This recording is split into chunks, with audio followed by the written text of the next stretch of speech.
Boa noite, pessoal. Meu nome é Walter dos Santos e meu grupo é composto pela Tamires Nogueira, o Jorge Lucas e a Cristiane Mel. E o tema do nosso trabalho é dropshipping. Então, abordando especificamente o que é o dropshipping, a definição, não existe uma tradução direta para o português de dropshipping, mas ele pode ser entendido como envio direto. E isso acontece porque ele é considerado como uma técnica de gestão na cadeia logística, na qual o revendedor ele não mantém os produtos em estoques. Então, basicamente, o revendedor ele é responsável apenas pela venda do produto, mas são os fornecedores que enviam o produto diretamente ao cliente. Um outro ponto é que o revendedor ele fica com a diferença entre o valor que é cobrado pelo cliente final, pelo usuário, e o valor que é cobrado pelo fornecedor. Então, o cliente paga um valor e o revendedor ele paga outro valor ao fornecedor e ele fica com parte desse valor. E, geralmente, o dropshipping ele é utilizado por empresas de e-commerce. Claro que, se uma loja física deseja vender algum produto específico, ela pode estar utilizando a técnica, mas, em geral, é por empresas de e-commerce. No próximo slide, a gente vai abordar especificamente sobre como ele funciona, alguns detalhes a mais. Então, a gente pode dividir em 3 grandes passos. Primeiramente, o cliente, então, ele acessa o site da empresa, escolhe os produtos que ele vai querer e realiza a compra. Uma vez que o pagamento ele é confirmado, o revendedor ele envia esse pedido aos fornecedores e os fornecedores que possuem o estoque do produto que foi comprado enviam o produto diretamente para o cliente. No próximo slide, tem um fluxo que representa graficamente isso que eu acabei de falar. Então, basicamente, acompanhando ali pelo desenho da esquerda, a gente tem um cliente que realiza a compra, geralmente, por um site de e-commerce, uma empresa de e-commerce. Essa empresa ela vai enviar esse pedido de compra para um fornecedor que possui todos os produtos, e o fornecedor, por sua vez, envia os produtos para o cliente, seja por uma logística própria ou pelas transportadoras. É importante ressaltar que o produto físico em si, ele não passa pela mão da empresa de e-commerce. Então, ele vai diretamente para o cliente e, por isso, é considerado envio direto, né, o dropshipping. E, a seguir, a gente vai tratar um pouco sobre as vantagens.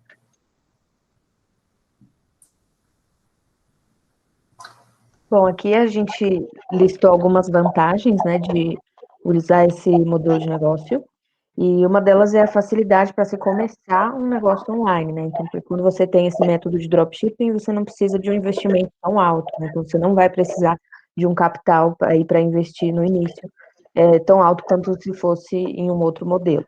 E também esse modelo vai te dar uma flexibilidade aí geográfica, que você vai poder ter um alcance muito maior, né, seja nacional e até internacional.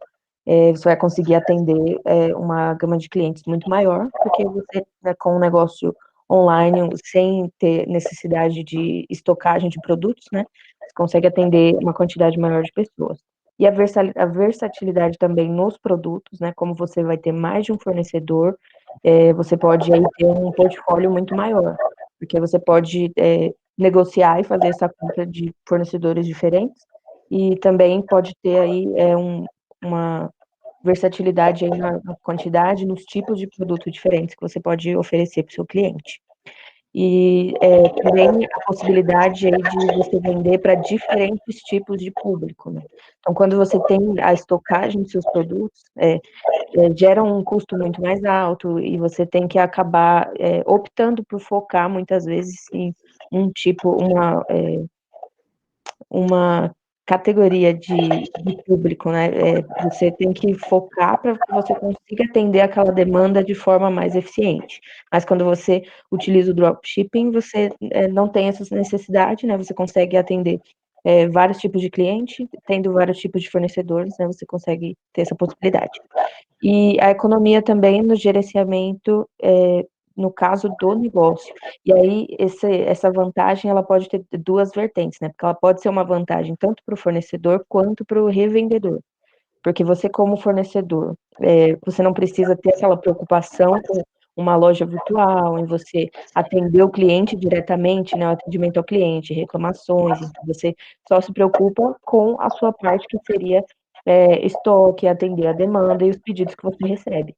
E no caso do revendedor, essa vantagem seria no caso de você ter essa loja virtual e você não precisar gerenciar, né, o estoque, você não precisar gerenciar também a logística de entrega, que é uma das partes também mais pesadas, né, de uma loja. Então, essa parte ficaria com o fornecedor, e aí você só se preocupa em fazer o seu negócio crescer através do marketing digital, através do investimento nas mídias, atendimento ao cliente também. Então, essa parte de estoque e da logística de entrega ficaria por conta aí do fornecedor. Então, esse modelo traz essas principais vantagens aí, tanto para o revendedor quanto para um fornecedor que trabalha nesse tipo de negócio. A gente vai falar também um pouquinho sobre as desvantagens. A gente vai citar 4. Então, a primeira é relacionada ao controle de gestão de fornecedores. Então, uma das desvantagens é porque você precisa gerenciar todos esses fornecedores, principalmente quando o e-commerce, a loja virtual, ele vende mais de um produto. Então, eu preciso ter fornecedores diferentes. Também, em relação, eu preciso ter vários fornecedores para conseguir um preço melhor desses produtos. Então, quanto menor o preço que eu consigo do meu fornecedor, maior eu consigo vender esse preço para o meu cliente final. Então, ter uma gama de fornecedores e controlar todos esses fornecedores é uma tarefa bem importante e acaba sendo uma desvantagem. O outro ponto a gente pode citar que é a redução das margens de lucro para ambas as partes. Então, como a Cris falou, em uma das vantagens, que o trabalho ele é quebrado ao meio, né? Então, uma parte o fornecedor faz e outra parte o e-commerce realiza. Porém, o lucro também ele é quebrado. Então, o lucro do fornecedor é quando ele vende, né, para o e-commerce, e o lucro do e-commerce é quando ele vende para o consumidor final. Então, se um produto ele foi comprado pelo e-commerce a R$ 100 e foi vendido a R$ 150 para o fornecedor, para o cliente, o fornecedor fica com R$ 100 e o e-commerce com R$ 50. Então, é um lucro dividido, enquanto que o cliente final pagou o valor de R$ 150. Outra desvantagem é na dificuldade de rastrear pedidos a caminho de entrega, porque como o e-commerce ele entra em contato direto com o cliente, ele tira dúvidas, pergunta onde o produto está, e às vezes os fornecedores não têm uma robustez tecnológica para informar onde exatamente o produto ele está. Então, acaba tendo uma falha de comunicação ali do e-commerce para o cliente final, porque ele não tem esse conhecimento, não sabe se o pedido já está chegando, se foi combinado os dias certos para entregar. E também a gente está lidando com a expectativa do cliente, né? O cliente ele compra o produto para esperar chegar em tal dia, e se não chega, acaba manchando, né, seu e-commerce, acaba perdendo a credibilidade. O outro ponto de desvantagem tem a integração tecnológica a longo prazo. Então, o seu e-commerce ele precisa ter uma robustez tecnológica também para ter controle de todos os pedidos que foram feitos, todos os pedidos que foram atendidos, todos os pedidos pagos e assim todos os pedidos que foram solicitados para o fornecedor e quantos pedidos foram entregues de fato. Então, tem que ter um controle muito grande com planilhas, e quando o seu e-commerce ele é bem estruturado, ele consegue fazer isso quase que automaticamente. Então, é muito importante que essa integração tecnológica esteja muito bem alinhada. E é isso, agora eu vou passar para os cases. Bom, o grupo trouxe como tentativa os cases, né, como o método de entender melhor na prática todos os conceitos e todas as teorias por trás da ferramenta de dropshipping. Antes de a gente partir para eles, a gente trouxe aqui um dado da AmeriCommerce, que é uma instituição americana que trabalha com desenvolvimento de designs e softwares para o e-commerce. Ela constatou através de pesquisa que cerca de 30% dos lojistas do varejo de mercado utilizam o dropshipping como principal meio de venda, né? Principal ferramenta comercial. E isso por si só já explica o alto grau de aplicabilidade dessa ferramenta no mercado de varejo, no mundo empresarial. Mas partindo para uma perspectiva mais atual, você consegue perceber que o dropshipping, levando em conta características básicas dele, como a alta flexibilidade de tempo, você não está preso a uma rotina diária, regrada, e a flexibilidade física também, né? Mas o baixo nível de investimento que é exigido, tudo isso configura uma oportunidade de empreendimento que vem se mostrando como uma tendência. Cada vez mais as pessoas estão usando do e-commerce digital, mais especificamente do dropshipping, como um meio para se inserir no mundo dos negócios. E os cases que a gente trouxe aqui, eles estão alinhados com esse conceito. O primeiro case que a gente trouxe é do Aloysius Shea e do Galvin Bay. São dois jovens asiáticos. E eles construíram juntos a empresa que leva como nome o seu sobrenome, né? A Bay Shea. Os dois eram jogadores de pôquer na cidade de Macau. Macau, só para situar, só como critério de comparação, é como se fosse uma espécie de Las Vegas na China, né? Uma cidade altamente marcada pelos jogos, pelos hotéis, pelos cassinos, né? Então eles tinham ali um estilo de vida não muito tradicional, mas que nem por isso não tem o potencial para se tornar maçante, saturado. Foi justamente isso uma das motivações dos dois para se inserir no dropshipping como ferramenta de empreendedorismo. Eles buscavam algo que transformasse o estilo de vida deles e, ao mesmo tempo, configurasse uma fonte de renda extra. E, por intermédio de uma amiga, na época, era também empresário de dropshipping, eles foram aí convencidos de que esse meio de negócio é bastante lucrativo. E aí eles fundaram a loja em questão. Claro que no começo eles tiveram algumas dificuldades, né? A principal dificuldade que eles tiveram foi a respeito de conseguir alocar determinado produto ou qual o melhor produto a ser alocado em determinado mercado, qual mercado é mais eu consigo trabalhar melhor aqui, qual produto se encaixa melhor nele, porque uma vez que você não tem estoque, você, teoricamente, se não é uma empresa, você pode vender aquilo que você quiser, certo? Mas o mercado ele não vai reagir positivamente se você vender qualquer coisa. Tem que vender aquilo que é demandado. E aí eles adotaram a seguinte estratégia. A gente vai trabalhar com os produtos que já são altamente demandados pelo mercado.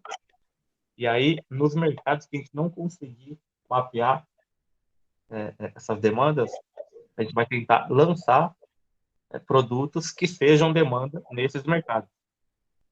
E aí, isso se configurou uma estratégia bastante positiva e lucrativa, deu super certo. E hoje, as lojas que eles operam são altamente reconhecidas pelo bom desempenho e eles chegam a faturar uma média de $60 mil por dia. Segundo case é um caso brasileiro, Thales Felipe. Ele fundou uma empresa também de e-commerce de dropshipping. E aqui é outro caso onde o dropshipping acabou transformando a vida da pessoa. Ele era funcionário público de um banco, ele vendia empréstimo para pessoa física, já tinha uma carreira já diferente dos dois que a gente acabou de citar, e já uma carreira mais tradicional, mais louvável, vamos dizer assim. E não só o emprego no banco, mas por ter cursado graduação antes disso e por ter conquistado uma bolsa para estudar direito. mas muito provavelmente por essa primeira graduação de administração, ele sempre teve esse espírito de empreendedor muito aflorado, né, muito vivo, sempre buscando maior liberdade financeira e autonomia na sua vida pessoal e profissional. Inclusive, ele já teve contato com o empreendedorismo, no caso, empreendedorismo físico. Ele tentou abrir uma loja de perfumaria do lado da casa dele, que acabou não dando certo, mas ele nunca desistiu desses dois princípios que ele gostaria de inserir na vida dele: autonomia, ter mais liberdade, independência financeira. Foi aí que ele conheceu o influenciador digital Caio Ferreira, que é um especialista em e-commerce, em empreendedorismo em e-commerce. Através de um vídeo do Caio no YouTube, foi que o Thales Felipe teve conhecimento da técnica de dropshipping, resolveu aplicar já, abriu sua própria loja, começou a observar. A princípio, ele tentou conciliar a carreira, o emprego no banco, com a loja de e-commerce de dropshipping que ele tinha criado. Só que aí, com o passar do tempo, dos meses, ele percebeu que a loja começou a render, começou a dar frutos, né, o negócio que ele tinha. Começaram a ver os primeiros resultados positivos, e aí ele começou a perceber que não estava dando mais tempo de dar conta dos dois empregos, né? E aí ele acabou, ele decidiu se dedicar totalmente à loja, ele abandonou a carreira no banco, enfrentou pressão por parte de amigo, colega de trabalho, familiar. Bom, como resultado, a gente pode ver no slide, terminou o ano de 2019 com aproximadamente 3 milhões de faturamento. Hoje, a empresa do Thales é tocada por 4 pessoas, sendo ele, a esposa, a irmã e mais um funcionário. É tido como o maior case de sucesso brasileiro envolvido em dropshipping. E hoje ele tem um canal no YouTube onde ele produz conteúdo falando sobre os seus resultados, dropshipping e as estratégias que ele utiliza.